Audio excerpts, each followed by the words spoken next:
Hey everyone, it's Katie from Katie's Scrappy Studio, and I'm here with part 2B of, I guess it would be 2B because I have a 2A, but really this is part 3.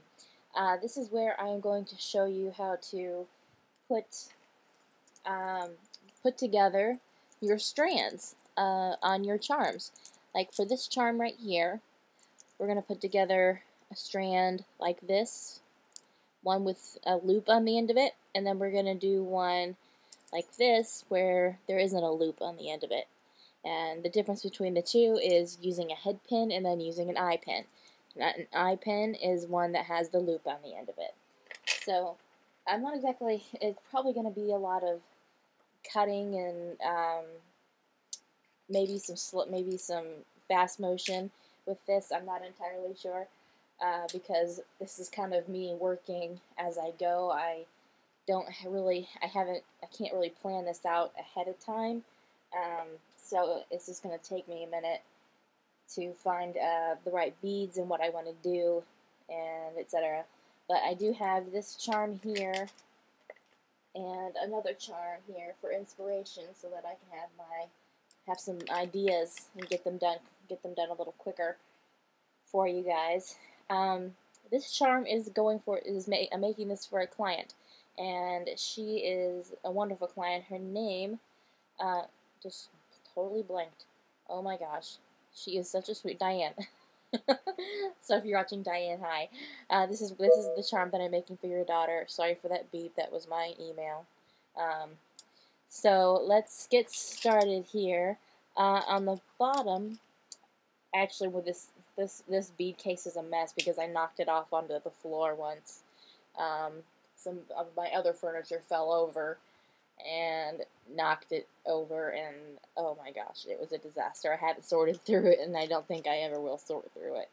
I'm just gonna have to start picking through, trying to find things. So I'm gonna be using a head pin right now.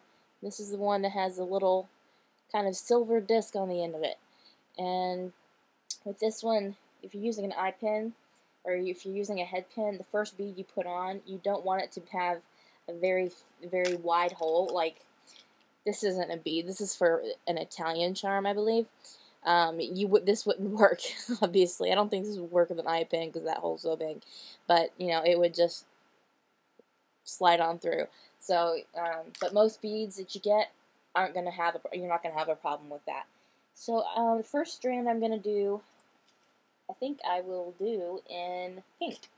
And I'm going to start off with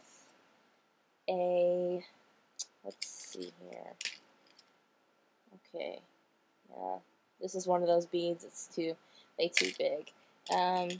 Here's a really pretty pink bead right here, and I got my tools over here.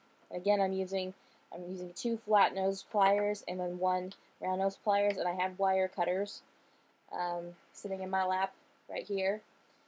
Pardon my bandaging right here. If you want to know the explanation for the bandaging on my ankles, then go to my blog. I have it explained there. It's pretty pathetic.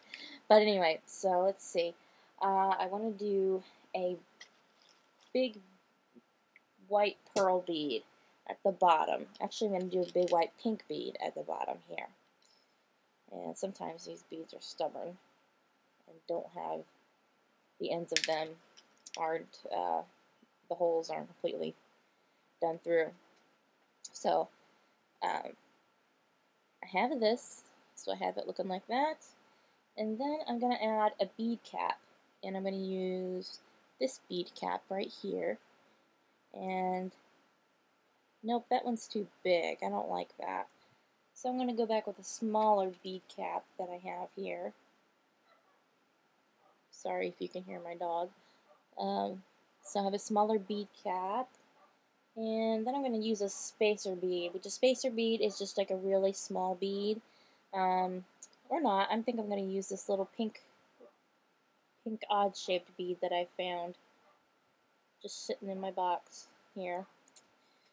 So got this looking so far, and then I'm going to use one of these I got these, all these bead caps, these big ones right here, and these I got on eBay. If you want to look for Tibetan charms or wholesale or bead lots, they usually come from China, and then it takes a while for them to get shipped when they come from China, but and they're not always the, you know, the sturdiest quality, but they are functional, and I find that they work enough that they're worth buying.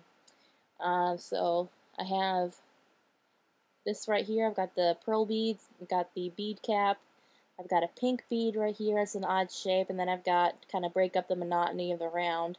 Then I've got this round bead up here, and let me see if I want to add a bead cap on the top. A lot of this is just putting it on and then seeing if you like it, and if you don't, just take it right off. Nope, I do not like that. I do think I need a smaller white pearl bead though. So I'm going to try that and see if it looks too busy. Nope, I like it. So you can see how much I have. I'm trying to find a good way for you guys to see. There we go, kind of. You can see how much I have left on the end there. And that's just a little bit much for me, so I'm going to cut off. Oops. I just lost one round nose pliers. So I'm going to cut off just a hair of it. And then I'm going to move this back. You're going to see my lap and my bandaged ankles. And me bending over. Hi everyone. Okay. Now, back to the regular viewing and not a view of my legs. So, now I'm going to use my round nose pliers, and I'm going to pinch it at the very, very top of these, very top of this right here. And then I'm going to just twist it over until it makes a loop meeting at the bottom or at the top of that pearl, that top bead. So hopefully you guys can see that loop I made right there. And gosh darn it, I just did it again. Got my round nose pliers. Actually, I have another pair that I can use. So this is right here. This one actually done. I'm gonna make sure that this closure right here is really tight. That way, if she wants to use it as if she uses it as a keychain on her purse or something, where it gets a lot of beading, that it really stays right there and it's not gonna come loose. Okay, so got that part done. Now we're going to do one with an eye pin, and then we're going to add a charm to it.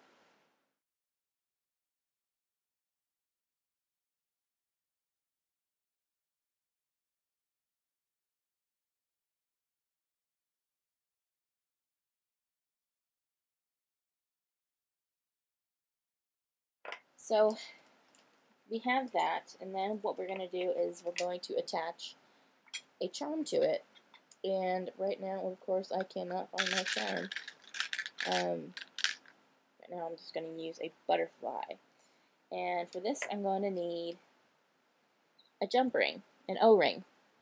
And somebody asked about if these are the same thing as another, it's called, oh gosh, I can't remember what the other name for these was, and I haven't looked that up. I will look that up, and I will answer your comment.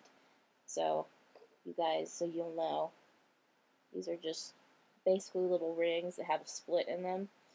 And what you want to do with these is you do not want to grab them and pull them apart. You want to take them, grip them, and push one to the side. Because if you pull them apart, you're never going to get that perfect round shape back, and it's going to look it's going to be obviously horrible looking. And so I'm going to put my little charm on there, and then I'm going to hang this from the, actually, oh, that's the wrong one. I'm going to hang this from the bottom of my eye pin, of my eye pin strand, and then close that little spacer back up and make sure that jump ring's back up. And here we have your strand. Oops, can you guys? I'm not even paying attention to what I'm doing on screen. Okay, see? There we go. So that's what that one looks like, and then that's what this one looks like. So I will be back with part 3, part 2, either part 3 or part 4, I don't know. It's going to be the next part where I'm going to show you how to attach them to your chain. I will be using the Tim Holtz swivel clasp, the large one, and we will be back with the next section. Bye everyone.